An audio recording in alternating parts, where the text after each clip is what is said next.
Hey guys, Soberoni of G&A Reviews here with another Servant Spotlight. This time, by popular demand, we are covering Lancelot. Thank you guys so much for voting in the comments on who you wanted to see. Saber, Alter, and Atlanta both also got a ton of votes, so I will be covering them next week as well. But by all means, please continue to let me know who you want to see by leaving a comment. Now, if you aren't familiar with this series, we take a look at each servant, their stats, their skills, their noble phantasm, and their deck, and go over tips and team comps and craft essences that work well on them, as well as a final assessment on their overall ability. But before we take a look at Lancelot, I want to let you guys know that I will be putting up a guide for the new event on Wednesday, as well as a special spotlight on Orion, so you guys will know if he's worth rolling for in the gacha. So please keep a lookout on those videos. They will be up on Wednesday. Also, there is another spotlight today on Altera, and you can find that in the link below as well as on my channel. Alright, with that out of the way, let's take a look at Lancelot.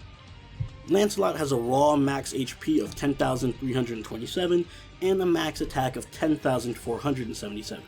His HP is pretty average among 4-star berserkers. In fact, he's right in the middle, but he does sport one of the highest attack stats among all the 4-star berserkers, third only to Herc and one other unreleased servant. As for skills, he has Eternal Arms Mastery A+, which increases his critical star gathering rate for 3 turns between 3,000 to 6,000%. He also has Protection of the Spirits rank A, which increases critical star drop rate for 3 turns between 10 to 30% depending on level. And finally, he has Mana Inversion rank A, which increases his Noble Phantasm gain for 1 turn between 50 to 100%, and it increases his critical hit damage between 30 to 50%. And that comes after a strengthening quest, which I do not believe is available yet in North America.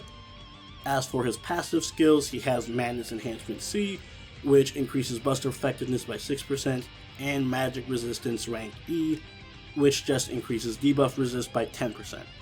Moving on to his deck and Noble Phantasm, he has a Quick Arts Buster deck, which is typical for most berserkers, and his Noble Phantasm is Knight of Owner. It is a quick Noble Phantasm, which is not very common for most berserkers, and it deals heavy damage to all enemies, and it also increases his attack for 3 turns between 10 to 30% depending on the overcharge. So what does this all mean in terms of how good Lancelot is? Well, Lancelot's a unique servant in that on paper he doesn't appear as strong as he actually is. He has some really good skills, but nothing that screams OP. His Madness Enhancement is only rank C. He's a quick berserker that has 3 busters, so he can't really brave chain with quick cards. His Noble Phantasm is AoE, and his stats are good but not great. All this points to him just being a good servant. But he isn't good, he's monstrous. As some of you may already noticed during Neurofest, Lancelot's a killing machine that breaks all the conventional wisdom of the game and destroys lives. The most important thing to note is his backbone is in crit damage. His skills are all related to generating crit stars, absorbing those stars, and then critting with those stars. Normally berserkers have a really low star absorption rate, but with Eternal Arms Mastery you are nearly guaranteed to just grab all the stars that drop. Mana Inversion also gives a 50% boost to crit damage for 3 turns, which is gigantic and scales obviously really well with his Eternal Arms Mastery. And at max rank both skills last for 3 turns with a 5-turn cooldown, meaning you will almost always have these buffs active, provided that you can keep Lancelot alive. The burst damage he can put out is just scary. But as scary as his crits are, his Noble Phantasm is his bread and butter. Despite being AoE, his Noble Phantasm deals ridiculous, tremendous damage, partially because he's a berserker so everyone is weak to it, but also because it hits so many times and it just has a built-in attack buff.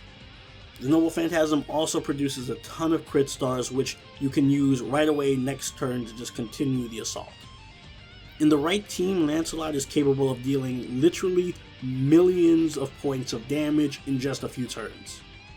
That is, if all the cards are in your favor. He's amazing, but he isn't without faults. The Noble Phantasm gain on Mana Inversion looks great on paper, and on anyone else it would be, but since he has 3 Buster cards, it doesn't help him all that much. Lancelot really struggles to charge his Noble Phantasm, which is horrible because he absolutely needs it. In addition, Protection of the Spirits is equally underwhelming for the same reason. He only has 1 quick card. So outside of his Noble Phantasm itself, he isn't going to be generating crit stars very well. If you do use the skill before your Noble Phantasm though, it will produce an even more gratuitous amount of crit stars. And for that reason, I recommend leveling that skill last. You can max his other 2 skills depending on what your own team looks like. If you are capable of producing a ton of crit stars, then max Mana Inversion first, otherwise go with Eternal Arms Mastery. Both skills are pretty strong and they both need to be maxed on him regardless. But Lancelot's biggest weakness is his innate survival skills. He's probably one of the easiest berserkers to kill in the game. He will often die to just a crit or 2, and without an evade or guts or invincibility, he's extremely hard to keep alive to the point where it feels almost completely luck based a lot of the time. And that makes him very dependent on his team. For his team comp, I recommend, again, staying away from Ruler because she is a crit star magnet and will take away all of his crit stars, taking away his greatest strength.